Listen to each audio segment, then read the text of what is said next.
और इसे कुआं में ढकेल दिया। कुआं में ढकेल दिया, इसे राजा याति ने निकाला और जैसे ही कुआं से निकाला है इसने हाथ पकड़ लिया, कहने लगी है शादी करेंगे तो हम आपसे करेंगे। राजा याति ने पूछा तुम कौन हो?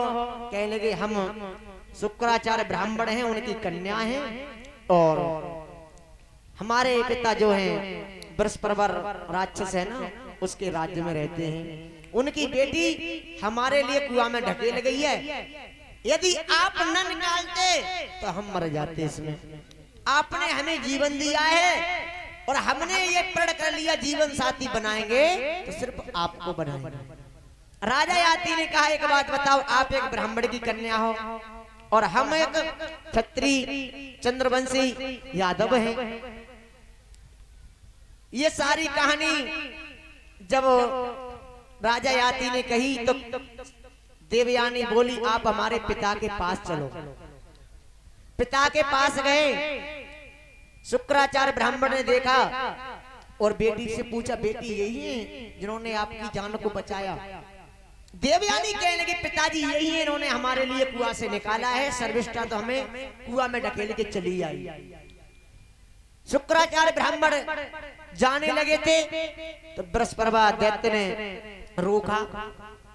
तब शुक्राचार्य ने कहा ऐसा है अब आप हमें न रोकें, हमारा आपके राज्य में अपमान होता है, आपकी बेटी ने हमें भिखमंगा बताया है और जहां पर गुरु का अपमान होता हो वह रहना ठीक नहीं है। मेरी बेटी के लिए सजा दीजिए। तब कहा है कोई बात नहीं, हम अपनी बेटी से पूछते हैं क्या सलाह लेना चाहती है।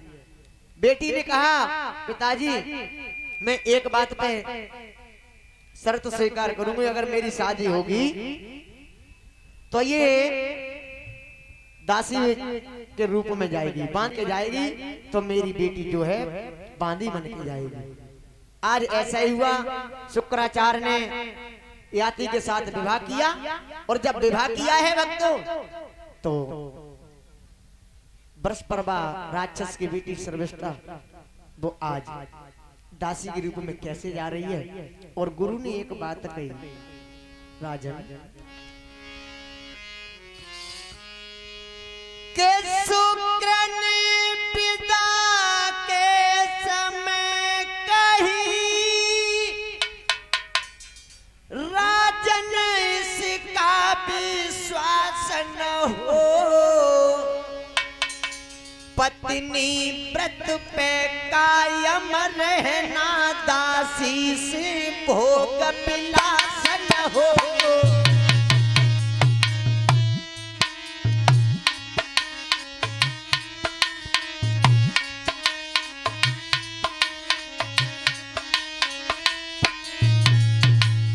शुक्राचार्य कहने लगे राजा हमने अपनी बेटी आपके लिए दी है, लेकिन ये दासी जा रही है ना, इससे आप थोड़ा सावधान रहना, इसे दासी के ही रूप में देखना, न कि पत्नी के रूप में आप देखना चाहो।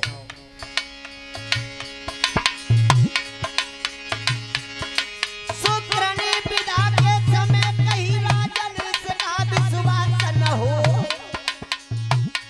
पत्नी व्रत पे कायम रहना, दासी से भोग विलास न हो।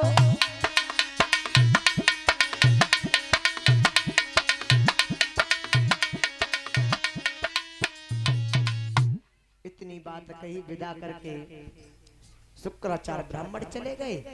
देवयानी एक समय की बात, महाराज याति जंगल में शिकार खेलने के लिए जा रहे थे तो उधर जो सर्विष्ठा थी मार्सिक आय से निवृत्त होकर के स्नान करने के बाद अपने केशों को सुख खड़ी हो, अंदर जाओ। सर्विष्ठा बोली आप कौन होते हो? महाराज याति कहने के इसका मतलब तुम्हें ये नहीं पता हम कौन होते हैं? चलो अंदर जाओ। कहने लगे नहीं जाएंगे। याति बोले हमने क्या कहा? सर्विष्ठा बोली हमने क्या कहा, पहले आप घोड़े से नीचे उतर के आओ तब हम अंदर जाएंगे। महाराज नीचे उतर के आए और सर्विष्ठा पास में आई जब महलों से उतर करके तो एक बात कही सर्विष्ठा ने, महाराज एक बात बताओ, दूल्हा के साथ में जो दहेज में सामान आता है उस पर किसका हक होता है? कहा दूल्हा का। सर्विष्ठा कहने की तो हम भी तो दहेज में आए हैं, हम पर किसका हक है? महाराज चक्कर में पड़ गए। महाराज ने इतनी बात कही, हमारा हक। सर्विष्ठा कहने की महाराज आपका हक कहाँ है? आपने कभी मुड़ के भी नहीं देखा हम कैसे रह रहे हैं, कैसे नहीं रह रहे। इतनी बात सुनी महाराज हंसने लगे, कहने लगे पगली चल ऐसी क्या बात है, चल आज तेरे महलों में चलते हैं। आज जैसे हाथ पकड़ा गजब हो गया भक्तों। आवत देखे पिया मगन भोहिया खुशी भाई भारी, ले हाथ पिया को महलन में ले गई सर्विष्ठा रानी।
ढोरन लगी पद्मिनी प्यारे,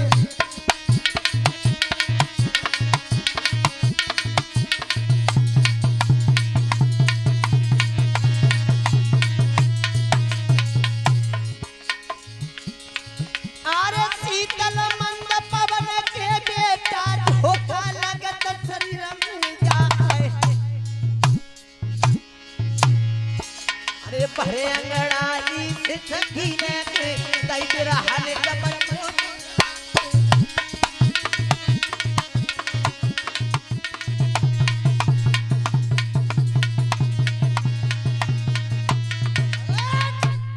लगे हैं, धीरे धीरे आना जाना हो गया, लेकिन देवयानी को नहीं पता लगा। सर्विष्ठा के उधर से 3 पुत्रों ने जन्म लिया, अनु, ध्रुव और पुरु। ये 3 पुत्र हुए और देवयानी के आंगन में यदु और त्रवसु हुए। यदु से यादव वंश चला। एक दिन की बात, देवयानी के बच्चे शोर कर रहे थे तो महाराज आदि कहने लगे देवयानी तुम्हारे ये 2 बच्चे बहुत शोर करते हैं और सर्विष्ठा के 3 बच्चे हैं, ये नहीं पता लगता कि हैं या नहीं है। देवयानी ने ये सुना, इसका मतलब आपने दासी से नाता जोड़ लिया, मेरे पिता का वचन तोड़ दिया, अब मैं नहीं रहूंगा। श्राप दे दिया शुक्राचार्य ब्राह्मण ने, कहा जाओ तुमने हमारे वादे को तोड़ा है, जवानी के मद में तुमने दासी से नाता तोड़ा है, जाओ तुम्हारी जवानी चली जाए, तुम्हारी देह पर बुढ़ापा आ जाए। अब तो बुढ़ापा आई और डोकर खुल्लू खुल्लू करने लगी। अब लौट के आई, देखी देवयानी ने महाराज के लिए देखा तो महाराज खांसत सारो घर भरे दो, अठन्नी चवन्नी बना दी, सो चल लगी। अरे मैया हाय इन्हें का होएगा। दौड़ के गई अपने पिता के पास, पिताजी आपने तो बिल्कुल ही बेकार कर दे, उन पर चलो ना जा तुम। खासत खासत सबरो घर भरियो। हमने ऐसे थोड़ो कही तुम उन्हें ऐसो कर दियो।